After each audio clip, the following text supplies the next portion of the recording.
Good morning in Christ, everyone, and have a blessed day.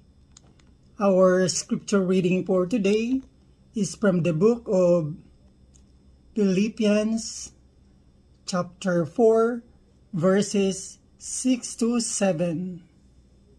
Do not be anxious about anything, but in every situation, by prayer and petition, with thanksgiving, present your request to God.